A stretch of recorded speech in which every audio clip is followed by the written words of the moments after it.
Në të gjithë rajonin, shqiptarët janë më të kënaqurit me ekonominë e tyre.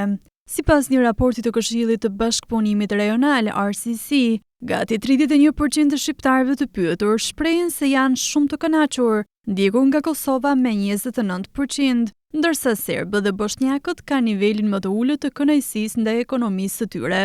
Pas një rritjeje të ndjeshme të pakënaqësisë në vitin 2022, numri i qytetarëve të pakënaqur me ekonominë rezulton të ketë rënë në 44.7%, nga 58% që ishte më parë. Në 2025-ën, shqetësimet më të mëdha në të gjithë Ballkanin Perëndimor lidhen me kushtet ekonomike, duke nisur në radhë të parë me koston e lartë të jetesës dhe inflacionin, pasuar nga shqetësimet mbi pagat, pensionet dhe nivelet e taksave, të cilat ushtrojnë presion mbi të ardhurat e familjeve.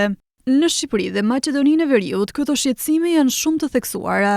Shqetësimi më i madh për shqiptarët raportohet të jenë pensionet, ndërsa për qytetarët e Maqedonisë së Veriut, inflacioni dhe kostoja e jetesës mbeten problemet kryesore. Megjithëse mund të duket kontradiktore me faktin se shprehemi më të kënaqurit me ekonominë, Shqipëria raporton edhe nivelin më të lartë të pasurisë financiare në vitin 2025, me 54.5% të shqiptarëve të pyetur, që deklarojnë se nuk mund ta mbulojnë një shpenzim të papritur prej afërsisht 1.000 eurosh, pa marrë hua ose pa u mbështetur të tjerët, një rritje e lehtë nga 53.3% që ishte në vitin 2024.